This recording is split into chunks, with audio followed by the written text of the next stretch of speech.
উনি কিন্তু এই কথাটা বলে নাই যে পুলিশ কনস্টেবলের যে নিয়োগগুলো এটা শুধুমাত্র আওয়ামী লীগ এবং হিন্দু ছাড়া কাউকে যে নিয়োগ দেওয়া হয় না পুলিশের কনস্টেবল বা সাব ইন্সপেক্টর।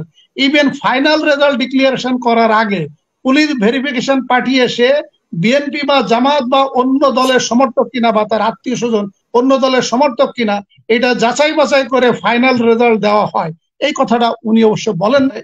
এইভাবে পত্রিকা বা মিডিয়ায় এসে পাল্টা বিবৃতি না দিয়ে উনি যদি এত ক্ষমতাবান ছিলেন, এবং আমি মনে করি এখনো উনি ক্ষমতাবান আছেন, যদি সরকারের আশীর্বাদে আছেন, এত কিছু পরেও কিন্তু এখনো দুর্নীতির মামলা স্টার্ট হয় নাই, তাহলে উনি কালের কণ্ঠের বিরুদ্ধে উনার একটা মামলা করা উচিত ছিল। এখন উনি মামলা করতে পারেন। যে আপনি যদি বলেছেন যে 90% তথ্য ভুল, তাহলে কালের কণ্ঠ বা বসুন্ধরা যারা যে নিউজ করেছে তখন ওনারা এভিডেন্স উত্থাপন করবে। সেই ক্ষেত্রে জনগণ হয়তো প্রকৃত সত্য জানতে পারবে।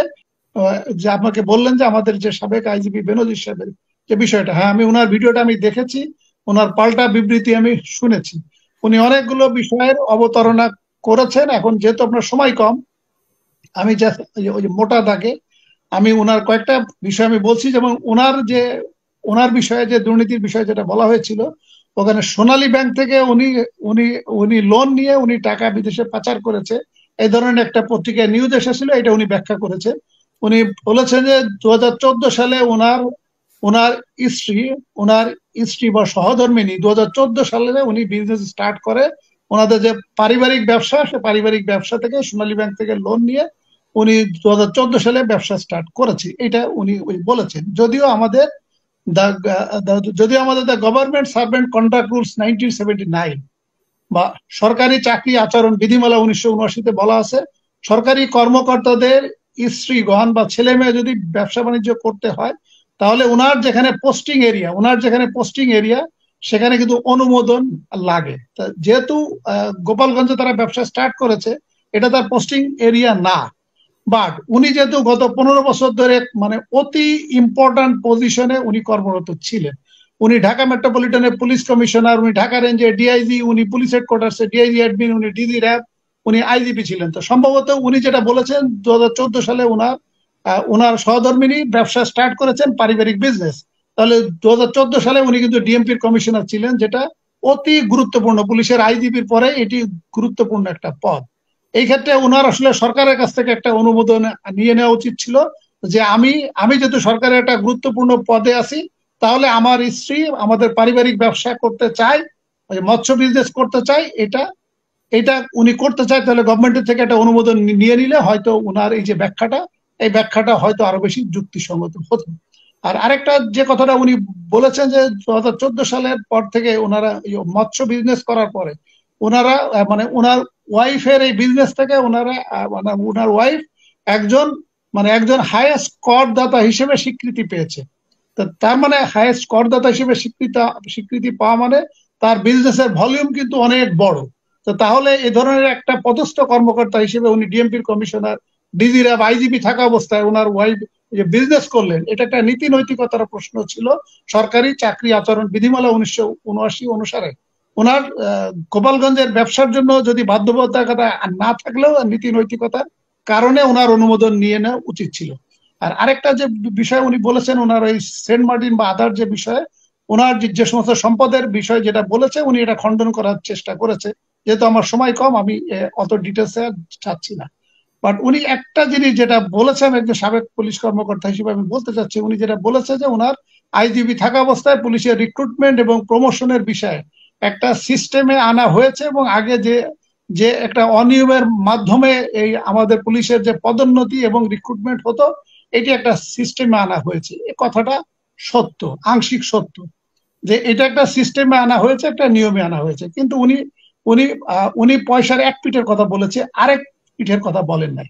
উনি হয়তো কনস্টেবল থেকে এএসআই যে পদোন্নতি, এএসআই থেকে এসআই পদোন্নতির কথা হয়তো এটা বলেছে। বাট আমার মতো ব্যক্তিগণও কিন্তু পদোন্নতি থেকে বঞ্চিত হয়েছে। আমার এখনো চাকরি 6 বছর কিন্তু চাকরি এখনো আছে। আমাকে যখন বাধ্যতামূলক অবসর দেওয়া হয় তখন আমার 7 বছর চাকরি ছিল। আমার ব্যাচমেট এখন এডিশনাল আইজিপি আছে 15 জন, যারা আইজিপি হওয়ার জন্য এখন দিন গুনছে।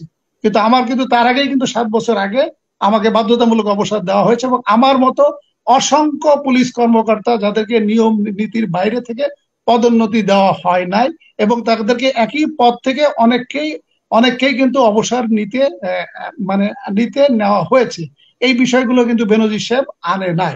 আর আরেকটি যে বিষয় উনি রিক্রুটমেন্টের কথা বলেছে, যে আমাদের পুলিশের কনস্টেবলের যে নিয়োগ বা সাব ইন্সপেক্টরের নিয়োগ, এটি একটা সিস্টেমে আনা হয়েছে, এটিও আমি ওনার সাথে একমত, এটি সিস্টেমে আনা হয়েছে। কিন্তু উনি পয়সার এক পিঠের কথা বলেছে, কিন্তু আরেক পিঠের কথা কিন্তু বলে নাই। যে উনি কিন্তু এই কথাটা বলে নাই যে পুলিশ কনস্টেবলের যে নিয়োগগুলো, এটা শুধুমাত্র আওয়ামী লীগ এবং হিন্দু ছাড়া কাউকে যে নিয়োগ দেওয়া হয় না পুলিশের কনস্টেবল বা sub inspector. Even final result declaration করার আগে পুলিশ ভেরিফিকেশন পাঠিয়ে সে বিএনপি বা জামাত বা অন্য দলের সমর্থক কিনা বা তার আত্মীয় স্বজন অন্য দলের সমর্থক কিনা, এটা যাচাই বাছাই করে ফাইনাল রেজাল্ট দেওয়া হয়। এই কথাটা উনি অবশ্য বলেন নাই, বাট উনি যেটা বলেছে এটা সিস্টেমে আনা হয়েছে, এটা সত্য কথা।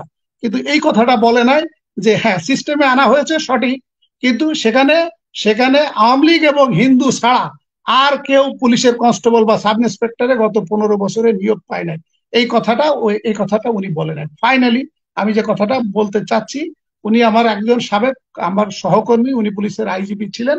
উনি আইজিপি ছিলেন, ওনার প্রতি সম্মান রেখে আমি বলছি, উনি এই কথাটাও কিন্তু বলে নাই যে গত 15 বছরে পুলিশ যে একটা ডিসফাংশনাল অর্গানাইজেশন হয়ে গিয়েছে, পুলিশ যে একটা আওয়ামী লীগের একটা পুলিশ লীগ হিসেবে কাজ দায়িত্ব পালন করছে, এই কথাটা কিন্তু উনি কিন্তু বলেন নাই। এই কথাটা বলা উচিত ছিল। সিস্টেমে এসেছে, ভালো ভালো কাজ করেছে, কিছু দিক আছে, এবং উনি 3বার ইউএনএ ছিলেন বা ইউনাইটেড নেশনসে ছিলেন, এটা উনি বলেছেন। এটা আপনার আগের টকশোতেও কিন্তু আমি বলেছিলাম যে উনি জাতিসংঘের হেডকোয়ার্টার্সে কর্মরত ছিলেন D5 লেভেলে, যেটা আমাদের বাংলাদেশ পুলিশ বাহিনীর পক্ষ থেকে খুব কতিপয় 2-1 জন কর্মকর্তা এরকম উচ্চ পদে চাকরি পেয়েছেন। এটা ভালো, এটা ভালো। আর আরেকটা যে কথাটা আমার কাছে যেটা মনে হয়, আমি ওই স্যারকে আমি যেটা বলবো, যেহেতু উনি আমার সাবেক সহকর্মী এবং আমার চাকরিতে সিনিয়র ছিলেন, ওনাকে আমি একজন আইনজ্ঞ হিসেবে অ্যাডভাইস করতে চাচ্ছি। আমি জানি না উনি আমার অ্যাডভাইস নিবেন কিনা, যে উনি এইভাবে এইভাবে এইভাবে পত্রিকা বা মিডিয়ায় এসে পাল্টা বিবৃতি না দিয়ে, উনি যেহেতু এত ক্ষমতাবান ছিলেন, এবং আমি মনে করি এখনো উনি ক্ষমতাবান আছেন, যেহেতু সরকারের আশীর্বাদে আছেন, এত কিছু পরেও কিন্তু এখনো দুর্নীতির মামলা স্টার্ট হয় নাই, তাহলে উনি কালের কণ্ঠের বিরুদ্ধে উনার একটা মামলা করা উচিত ছিল। এখনো উনি মামলা করতে পারেন, সাইবার সিকিউরিটি অ্যাক্ট 2022, যেহেতু উনি যেটা বলেছে যে যে তথ্যগুলো এসেছে 90% মিথ্যা, অসত্য তথ্য, তাহলে উনি কালের কণ্ঠের বিরুদ্ধে সাইবার সিকিউরিটি অ্যাক্ট 2022-তে মামলা করতে পারে, এবং দণ্ডবিধি 420 এবং 500 দ্বারা ওনাকে অসম্মানিত করার জন্য, ডিফেমেশন করার জন্য মামলা করা উচিত ছিল। এবং উনি একজন সাবেক আইজিপি হিসেবে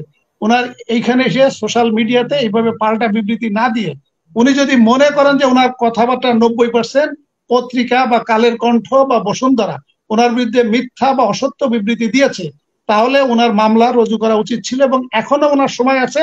আমাদের বিজ্ঞ আইনজীবী আছে অ্যাডভোকেট মামুন ভাই, যদি কোনো আইনজ্ঞ না পায় তাহলে মামুন ভাই অথবা আওয়ামী অনেক আইনজীবী আছে, ওনাদের বিরুদ্ধে একটা মামলা, বসুন্ধরার বিরুদ্ধে মামলা রুজু করতে পারে।